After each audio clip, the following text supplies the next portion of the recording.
So this French billionaire is showing off his fleet of 5 yachts to a curious tourist, and he goes like, "Oh, I never name them, I just number them. So this is the first one, this is un, then we have deux, trois, quatre, and then six." And the tourist is like, I don't know a lot of French, but shouldn't like that be number 5? And the French billionaire goes like, unfortunately, number 5 sunk.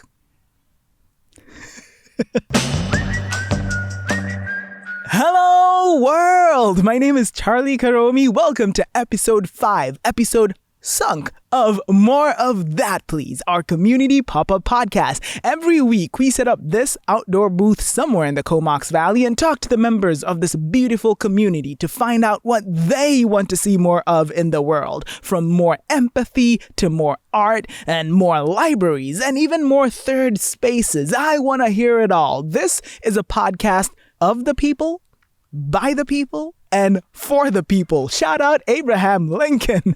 This project is made possible by the Comox Valley Arts Incubator Microgrant and is recorded on the Unceded Traditional Territory of the Comox First Nation, the traditional keepers of this land. Now, the interviews you're going to listen to on this episode were recorded in the lobby of the Comox Valley Art Gallery building during July's Summer Pulse on the Plaza. It's an amazing art-filled event where they close off Duncan Avenue right in front of the gallery and set up a bunch of tents and art stations and invite everyone in town to just come down and have a good old time in the heart of Downtown Courtenay. There's food, there's performances, live art making. There's so much vibes, positive vibes. I'm telling you, you definitely have to attend one of these amazing events and experience the awesomeness. Now to the pop-up, to the interviews now. And first up on the mic that evening was Carrie Ann, a Comox resident who had this to say when I asked her one of our classic podcast questions. If you could add one thing to every workplace in the world, what would that be? No, I want the other question. You want the other one? The president one? Yeah, I want the president. I want to be the president of the universe. So, Carrie Ann, if you were president, not of the world, of the universe, for a day, what would you make free for everybody?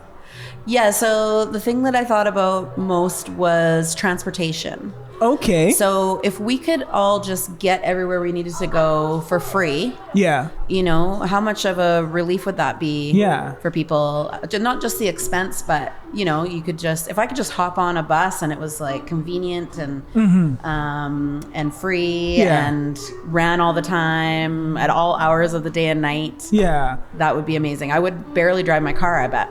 That's the truth. And most places, most cities in the world, the more convenient and more accessible public transport is, the more people go like, I don't need a car. Oh, totally. Yeah, for totally. sure. It would solve so many problems. Have you ever lived in a city or or stayed in a place that had either free or very convenient transport? Yeah, I lived in Vancouver for 7 years in my early 20s and never had a car when I lived in the city. Always took transit. It wasn't free. But it was still pretty affordable. Okay. Less expensive than having a vehicle, for sure. Okay.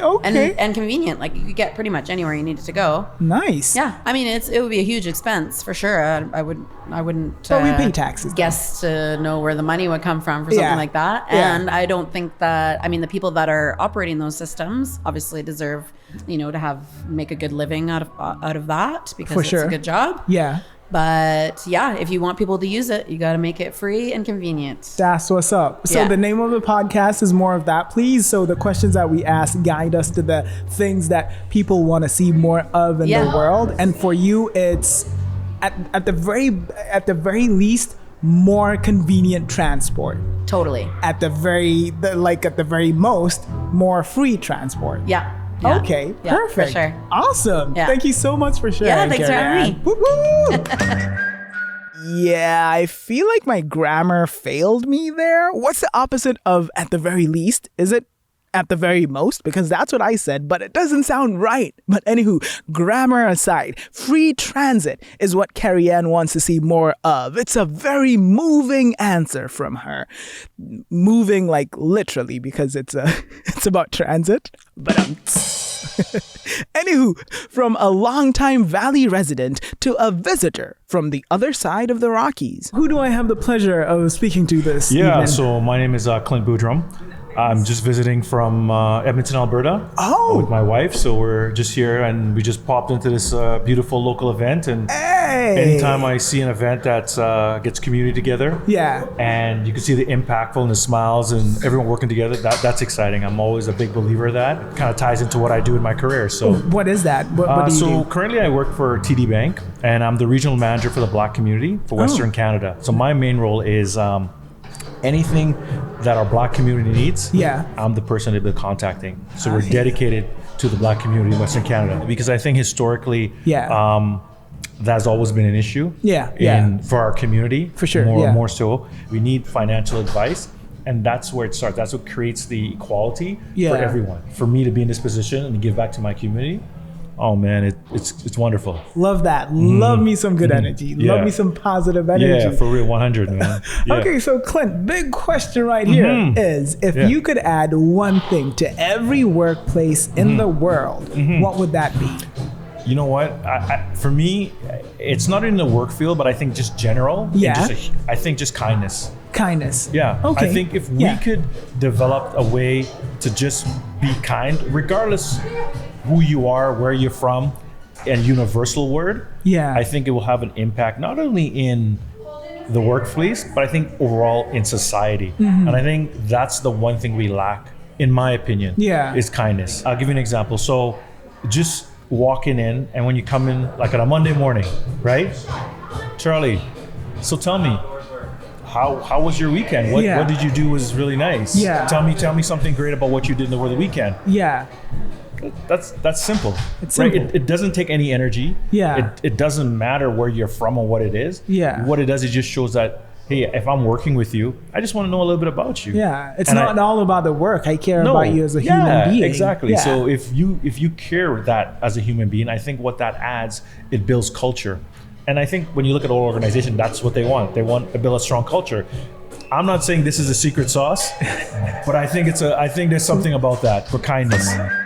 That right there is Clint with the kindness. He says he doesn't think that's a secret sauce to make everything better. But as with any sauce, you need a lot of ingredients to go into that recipe. And I'm pretty sure kindness is one of them. Amazing right there. Next up on the mic, we had first-time mom Heather and her beautiful 15-month-old baby Cinder. And she spoke, Heather, that is, not Cinder. She can't speak yet. Heather spoke on some very precious things that she's learned and experienced over the past few months of being a mom. We're rolling, Cinder. Yeah! We're rolling! Heather, quick question for you. What's one thing that recently made you smile? What's one thing that recently made your day? Probably just seeing my 15-month-old daughter open up to other people and giving her cousins hugs and making new friends and seeing her be more social, really. Nice. Really that's beautiful. Seeing your daughter do all these things and grow, seeing your daughter grow. That must be so precious and so beautiful for you. Is this your firstborn child? Yes, she's the first. Yeah. Beautiful. So the name of the podcast is More of That, Please. So we ask people questions to see what they want to see more of in the world. And I think for you, it could be more children, more babies. Could it be that or more growth? What would you say? Well, I think for me it would be more of a village. More of a village. Having us raise children in these separate houses in this nuclear family model, I don't think is good for anybody because it's a lot of work, and I think we need each other and we need more of a village. Yeah. More villages. Maybe community living, something like that. I don't know. Yeah. No, you've said it exactly. Yeah. More villages, more community, because it takes a village, doesn't it? Yes, absolutely. I love that. More villages, more community. Yeah. I love it. Thank you so much for chatting, Heather, much. and thank you for introducing me to your beautiful 15-month-old. Thank you so much. Some amazing wisdom right there from Heather. You know, us human beings are all about like being independent lone wolves out here, but we get to learn that for some of the most important things in life, like raising a baby, it takes a village. 100% true. Thank you so much for that, Heather. Now, because Cinder, Heather's baby, didn't technically speak on the mic that day, I mean, she wanted to, but at 15 months, she hasn't quite gotten the hang of sentences. Because of that, the title of youngest guest ever on the More of That Please mic goes to this amazing human. Who do I have the pleasure of speaking to this evening? Asher, where are you from? Are you from Courtenay, Comox, Cumberland? Where are you from? Courtenay. Nice. Do you like it in Courtenay? Yeah. What's your favorite thing about the city of Courtenay? I don't know. I like it being around. Okay, beautiful.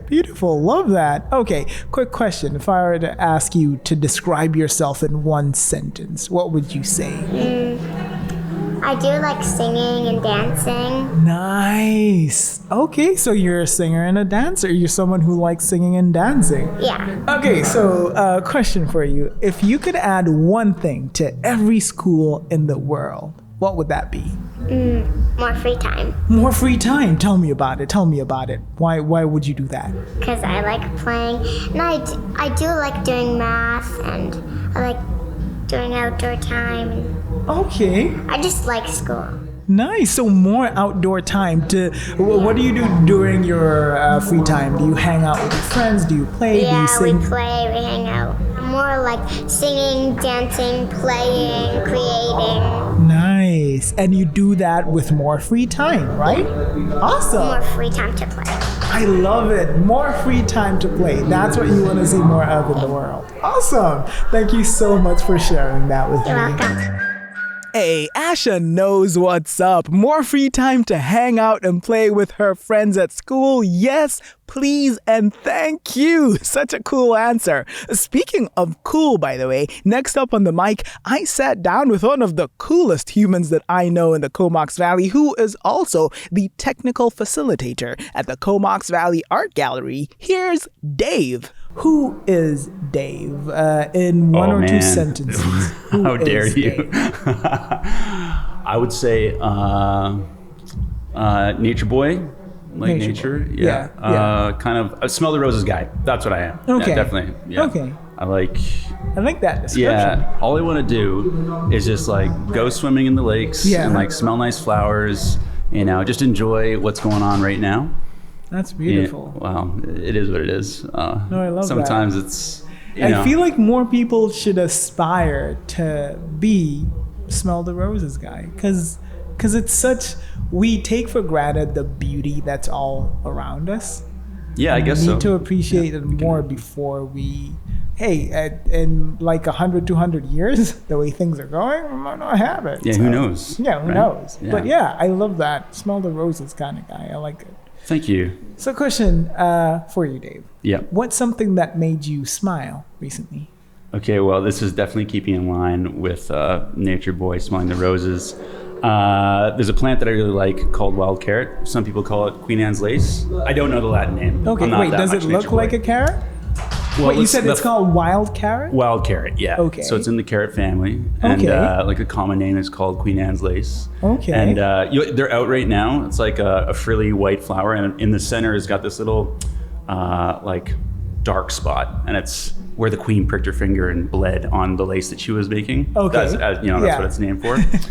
But every time I check out these flowers, there's always these red beetles on the flowers, and they're doing it. Like every time I come across these flowers, there's these red beetles, and they're just they're making love. They're making beetle love on these flowers, underneath, on top. And there's more than one pair of beetles. Like it's beetle orgies on these flowers, on a bed of flowers. Like they know what's good. They know what's good. And so when I stopped by this, when I looked at the flower this year and found them, I was like, I have to find out what these beetles are because I found them every year. Freaky beetles. Well, I found them every year. Yeah. And so I finally looked it up. I took a picture, used the old Google Lens. Yeah. And then in Britain, there's a plant called hogsweed. There's actually, hogsweed is over here as well. Yeah. But it looks like Queen Anne's lace, like wild carrot. It's in the same family. Yeah. Anyway, these bugs over in Britain, they call them hogweed bonking beetles. And bonking is doing it in the UK, so in the parlance. It's a thing. Yeah. And I cracked up. That made me smile real big when I found that out. Because, it's not just me, and there's a good reason, because they're always on those flowers. Doing it, yeah. So I thought that was really sweet. So the name of the podcast is More of That, Please. So we ask questions to kind of figure out what people want to see more of in the world. Oh, yeah. And for you, I feel like generally more nature and more roses for you to smell. Do you know what? I'm good. I think I'm not missing out.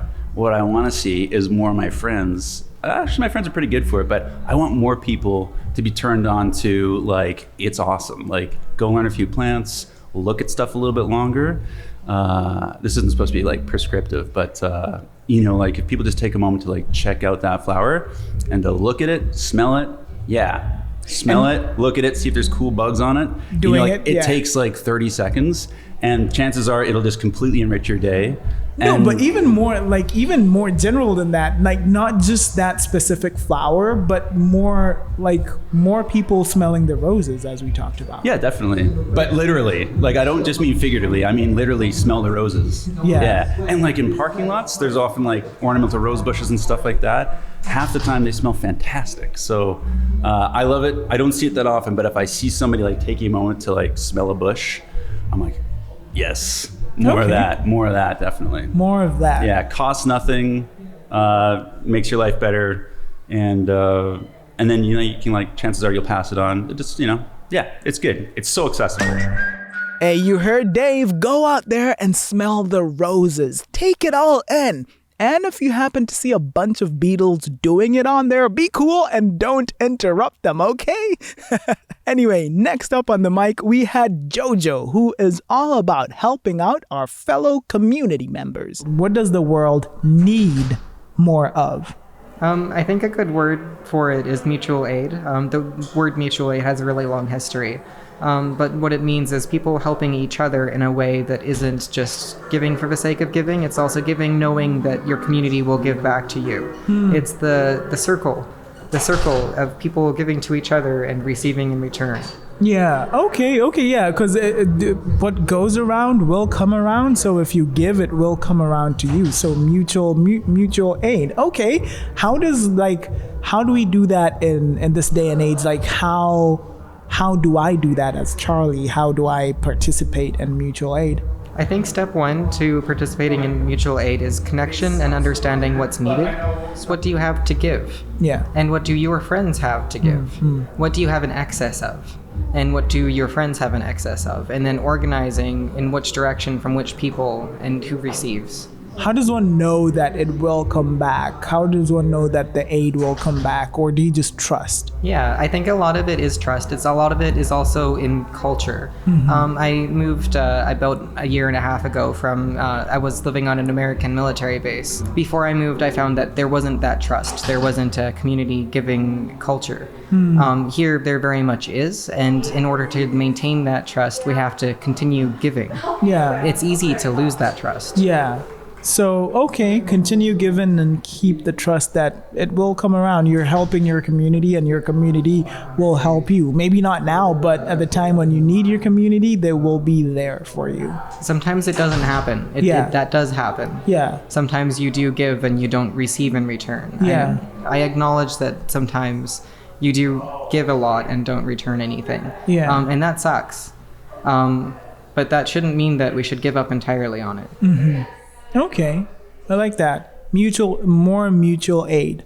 Give things, put things into the cycle, the circle, and they will come back. Help someone else, help someone out in your community, and your community will help you later when you need it. Maybe not always in the form that you expect, but eventually.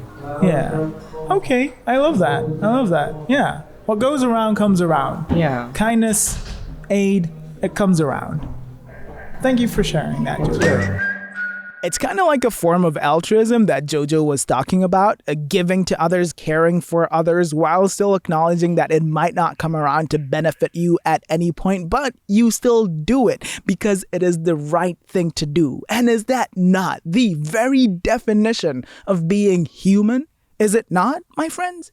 Tell you what else is quintessentially human: music. As I mentioned before, the interviews that you're listening to right now were recorded at the July edition of Street Festival Pulse on the Plaza, and I had the absolute pleasure of sitting down with one of the evening's super talented musical acts. We're rolling. Good evening. How are you? I'm good. How are you? I am all, thank you. Who do I have the pleasure of speaking to this evening? My name's Alec Mack. Alec, how you doing, Alec? I'm good. Nice. Yeah. Where are you from, Alec? Where are you representing today? I'm based in the Valley, Comox Valley. Yeah. Comox Valley. Okay, yeah. Courtenay, Cumberland, Comox. Comox. Yeah. Okay, nice. So, question for you, Alec: if you were president of the world for a day, what would you make free for everyone? That's tough. I'm gonna say therapy. Yeah. Okay. Haven't heard that one before. Tell me about it. Tell me about therapy. You know, I think it's a good opportunity to speak with someone who, you know, I think we have people like friends or family, people we care about in our lives that they want to help us, they want to guide us, but sometimes it's about getting that more objective view, someone who maybe doesn't have that personal relationship with you that's going to say those things that maybe the person that cares about you or loves you doesn't want to say, you know, or is too close to the situation to really see it for what it is. So I think it's just it's a great tool, and unfortunately too expensive. And yeah, that's actually really beautiful. And as you said, like the people around you might have the best intentions, but they might not be equipped and actually have they're too close to it. Yeah. They're way too close to it. Yeah. Okay. Have you done therapy before? I have. Yeah. Seen a few therapists over the years, and you felt the impact it had on you. Yeah, definitely. And I think that I've been lucky to have access to that, because I think a lot of people don't. Some of that I'm sure is like just stigma around it, but then a lot of it is resources. Yeah, for sure. Yeah, it's expensive. Yeah, definitely. Yeah. Just more access to services that are going to help people. You know, I think there's a lot. The world is difficult, even if you're well equipped, even if you're privileged. You know, so it's. For those who don't have those resources, it's even more of a battle. No, and as you said, like if more people, I feel like the world would be a better place if more people actually went to therapy. Yeah, probably. Because people, we have, and me included, we all have like some of our demons are out in full force everywhere, and we would be better and healthier for it if we went to therapy and dealt with those. Yeah. No, I agree. Yeah. For sure. Okay. More. Hey, can I simplify and just say more therapy? More therapy. Yeah. More therapy. Yeah. Okay. Thank you so much for sharing that, Alec. Thank you.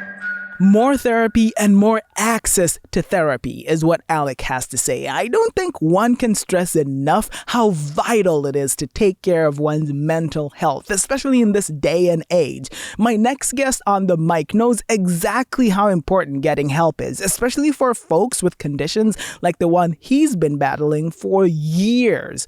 And my apologies, the ambient music on this will get a bit loud in some parts. So my name's Eric Foster, originally from Saskatchewan. Nice. And just moved out to Port Alberni a year and a half ago. Ah, nice. Port Alberni is beautiful, isn't it? It's like a small town. I'm from small town, Saskatchewan. Yeah. So it reminded me of small town. Love it. Yeah. So if you could describe yourself in 2 sentences, who would you say you are? At this particular time, I suffer with complex PTSD. So I'm an emotional guy because of my PTSD. Okay. Okay, but that's very brave and powerful of you to say. Thank you for sharing that. I was a volunteer firefighter for 25 years and got diagnosed 7 years ago with PTSD, and then roughly 4 months after that, complex PTSD. It's in my nervous system. Was it from the responding? Work? Yeah. Like, was it a specific or? With PTSD, 80% of us later in life that get it is usually from childhood trauma. Okay. So if you have unresolved childhood trauma, you're 80% more likely later in life to diagnose a post-traumatic stress disorder. But you got diagnosed and you're getting the help that you need? Oh, I do major, yes. I've 2 therapists, 1 counselor, physiotherapy. I have been working very hard I was really sick.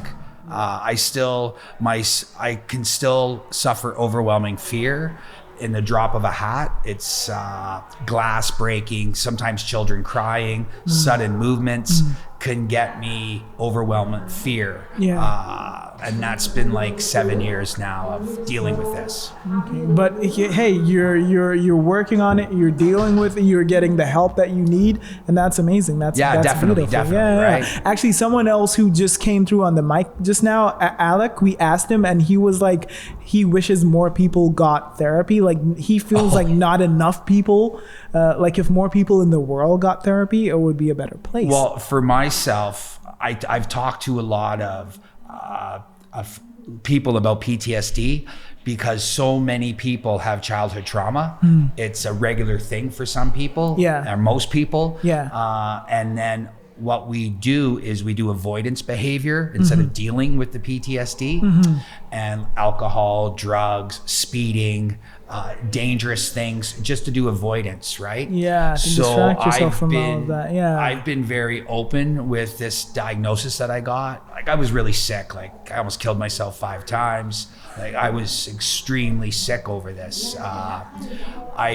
I got the PTSD. Didn't really do anything about it, and then 7 years later, I had to do a couple of responds. I was captain of vehicle extrication, so crashes. And so I didn't really do anything about it, even though there was change in me. PTSD is change. And so I had an incident that changed me, but I didn't do anything about it and still responded. And then until finally I broke. So now it's almost, I talk to a lot, especially a lot of first responders, about watching out for change. Because that's the big one, right? Okay. So that's what you would advise, like, people probably people with that, with the PTSD and with the childhood trauma, to watch out for change. Especially if a traumatic incident happens and change happens from that traumatic incident. You witness a car accident, you break an arm, there could be a litany of things, right? But if that traumatic incident changes you, that's PTSD, and that's when you really need to step up, start talking about it, start understanding it, so you understand what's going on with you. Because again, you get in that avoidance behavior, and then sometimes that leads you down a very dangerous path. So talk about it, get the help that you need. For sure. And again, I've talked to a lot of firefighters about families understanding what PTSD is, friends understanding about PTSD, because they're the first ones that's going to notice the change. And maybe if they talk to their friend that gets it, then they might do something about it. Because when we're dealing with it, we really don't understand what's going on with us. So the more people that understand PTSD, there's more of a chance that they'll be able to get their friends help. They'll be like, diagnosed. Something's going on. What's with that change, right? Yeah. Okay. If we were to like put it in the phrase more of, because the name of the podcast is More of That, Please. What would you say, like, how would we summarize like everything that we've talked about? More what? More show yourself more love, more compassion, more understanding for your feelings. Instead of trying to suppress them. Okay. I love that. And if people do that, the world will be better for it. For sure. Because if you're loving yourself and you have kindness and compassion for yourself, you're going to have that for everybody, for every animal, for every human. Right? That's beautiful. I love that. I have no notes, nothing to add. That is beautiful. And thank you so much for sharing that. I know, like, for a lot of people that's something that's difficult to share and to talk to a complete stranger about, but you're very brave in doing that and sharing that, and thank you for doing that. Hey, thank you for your time, brother. Talk about brave, talk about laying it all out there. Such an amazing, intense, important conversation with Eric. PTSD is very, very real, and we need to watch out for that change in ourselves and also in our loved ones around us. Really important conversation right there. Now, these interviews, as I mentioned, were recorded at the very loud and very lively Pulse on the Plaza event. It happens every fourth Friday of the month, all through summer, right in front of the Comox Valley Art Gallery, where they close off Duncan Avenue. No cars, no traffic, just people and music and art and vibes. Now, the Comox Valley Art Gallery is one of the key partners of the event, and their executive director was more than happy to hop on the mic with me and chat. My name is Glenn Sanford, and I am from the Comox Valley, born in St. Joseph's Hospital, and still living here today. Legit? You were born at St. Joseph's? Yeah, in 1961. Nice. Awesome. Oh, how the valley has changed. Have you witnessed that change? Because I think by the time St. Joseph's in 1961, between then and now, it's a completely different place now. It's almost exactly the same. No, I'm just kidding. It's almost unrecognizable in many ways. How much the community has changed, and my mom had lived in this community since she was a teenager too. So I have her perspective as well. I remember her telling me, because she grew up in Comox, that making a trip to Courtenay was a big deal. It kind of was like a trip through the forest, So as people right now are complaining about the roads being closed and how difficult it is to move from Courtenay to Comox, they should know that there was a time when it was even more difficult to do so. Yeah, maybe. Yeah, or maybe more special. Like it wasn't a commonly made trip. Okay. That's the way that my mom kind of remembered it. Beautiful. I love that. Hey, tell me, if you were to describe Glenn in one or two sentences, who is Glenn? Who am I? I am somebody who is from this community and loves this community. Mm-hmm. I think this community is a big part of who I am and my personality. Love that. Yeah. Plus my relationship, and I love living in Fanny Bay. That's the part of the Comox Valley that I live in. Yeah. And I guess who I am is somebody that just sort of feels like they're on a lifelong journey to learn more about my own humanity and the humanity of people around me. Beautiful. I love that. And I love how you've made because as you've said, you've lived your entire life here in the valley. And well, not exactly. When I graduated, like any sort of level-headed young person, I fled immediately. I went and I lived away from the Comox Valley for 20 years. But it was always my intention to return here. I knew that this was my home. Yeah. I just wanted to experience other places, and I did, and that was wonderful. But I do feel very at home in this place, just the geography, the climate. The community. These are all. This is my place. Beautiful. Okay. Final question I will ask you is, what is something that instantly makes you smile? Kids dancing. They are now at Pulse on the Plaza. That's right. I'm seeing kids dance, and that for some reason just initiates or inspires a huge amount of joy in me, and there's something joyous about people without inhibitions dancing. Yeah, because they're the people not caring about who is watching and how they look. It's just like letting the music control them and just having fun. Absolutely, it's a beautiful thing. The name of the podcast is More of That, Please. We try to find out what people want more of in the world, and so from what we've just talked about, do we say more freedom?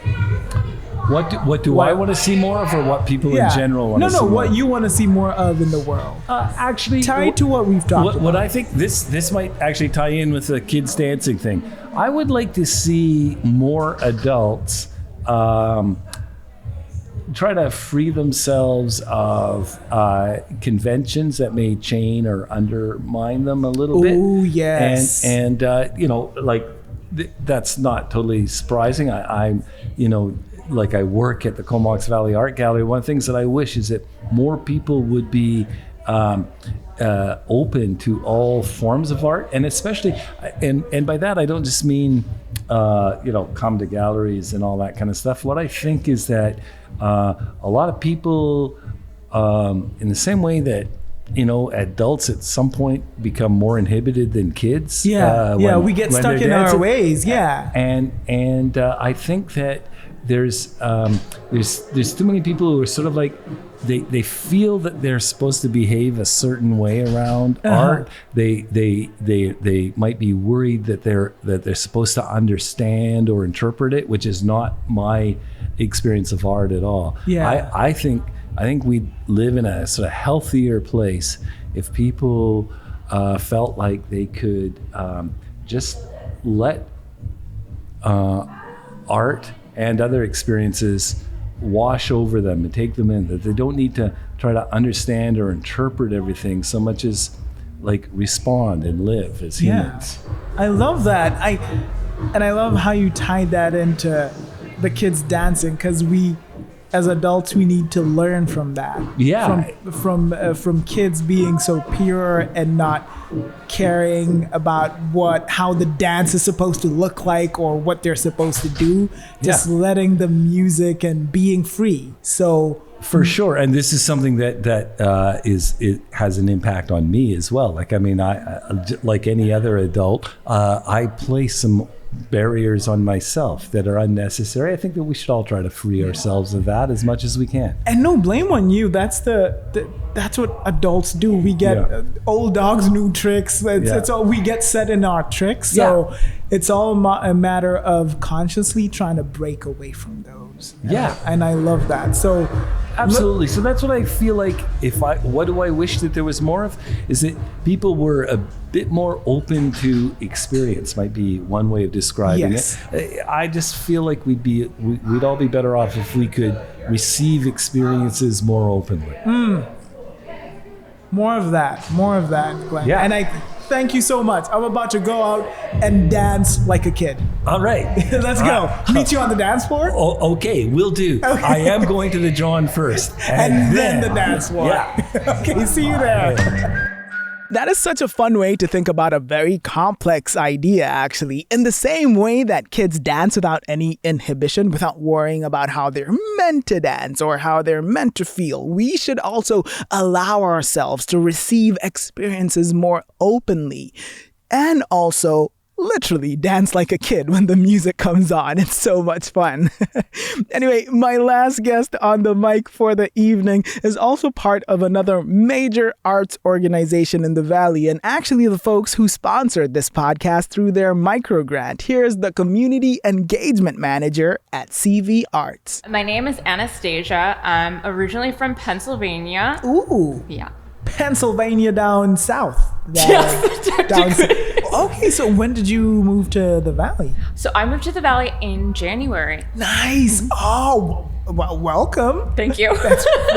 How are you liking the Valley? It's different. I'm from a city, so and I've only ever lived and worked in cities, so this is different for me. It's different. Small town. Very small town. Very small town. Yeah. Okay, nice. So let me ask you this, Anastasia. If you were to describe yourself in one or two sentences, who is Anastasia? I have no idea. No, that's not true.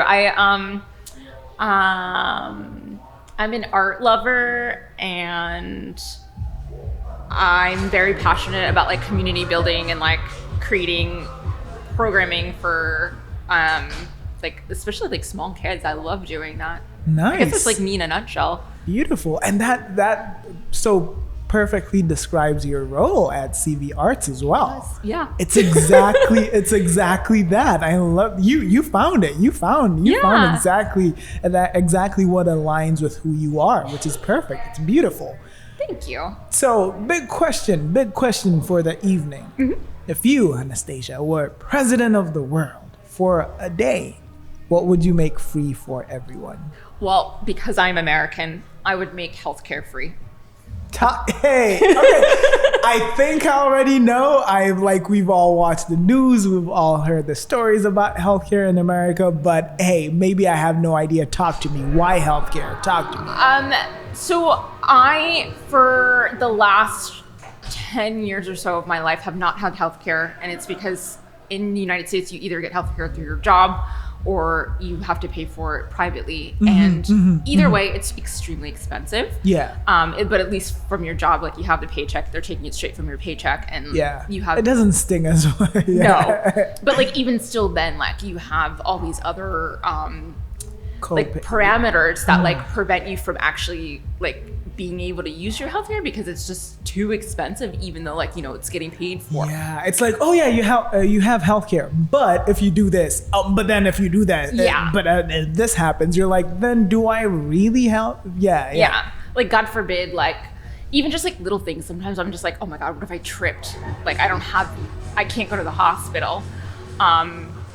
Or like if I get like a really bad cold, like still like where am I gonna get like medication from? Like I don't have a prescription plan. Like that really, like having that constantly on your mind, it can't be healthy for a human to constantly be thinking about, as you said, like I can't trip, I can't like God forbid like I break something, it's over for me. Yeah, it's not good at all. And I still like live in that mindset, like being here in Canada, like I'm a permanent resident, I have access to healthcare here, and like things have come up and my partner's been like, we need to go to the hospital, and I'm like, no, we don't go to the hospital unless like we're dying. That's not PTSD. Yeah. A little bit, yeah. Yeah. So for you, it has to be like healthcare because you've lived in the place where that's not like assured. Yeah. Well, because for me, like health radiates out into so many different things. When you have free healthcare, free access to healthcare, you have a better standard of living, at least in my perspective. Yeah. And that ripple effect for me is like you probably have like better access to food. You have better access to like just like a healthier community around you. Yeah. And like because I'm a leftist, there's like all these other things that come into play with that, and I'm just like, oh, we have like when you have free healthcare, that means that we have other free things that are like coming along with it. Like so like free education. Yeah. Not free housing, but like housing is more affordable. Yeah, like that kind of stuff. Like if you have that thing, then you are going to inevitably have these other things too. And also you're like having a healthier population, a healthier community, like actual physical healthier. Yeah. It has to be a positive thing. Like a healthy population is much better. They function more efficiently. Mm-hmm. They're less stressed. They're more productive. They're happier. They're nicer to be around. So there's no way, like there's no one in the world that will go like, no, we need the population sicker so that they do. But there's no way that's not a good thing. So for you, Anastasia, you would say more free healthcare. Yes. Because I guess, and also you've seen the effect of it here in Canada, and it's beautiful how people don't have to, like, yes, the world is still messed up. There's still a lot else to worry about. Mm-hmm. But when someone takes the healthcare and you being healthy off, like your mind, you have time to think and do other things. Yeah. You're not like worried about like just the small things, or like even like your parents getting older, like what they're gonna do and like how you're gonna take care of them, because it's just like another financial burden like on everybody. Yeah. For sure. Okay, yeah. Hey, listen, I'm telling you, if anyone disagrees with this, you're a classic comic book villain if you disagree with this. The President of the United States. What, Donald?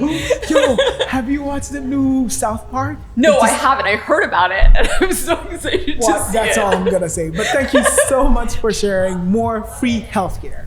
Woo-woo! Thanks, Charlie. more free healthcare all over the world. Big shout out to Anastasia for coming through with that one. And also, as a wrap up, big shout out to all the guests who who came through on the mic to chat with me. As I mentioned, all the interviews that you listened to were recorded at Pulse on the Plaza. Their last event of the year is on the 26th of September. So if you're around, pop by there for an amazing, super fun and art-filled soiree. As usual, massive shout out to the Comox Valley Arts Incubator Microgrant for making all of this possible. And of course, massivest shout outs to you for tuning in and listening to the podcast. Please like, share, and subscribe. It'll help me reach more people with the podcast. Thank you so much for tuning in. I have been your host, Charlie Karomi, and you've been listening to More of That, Please.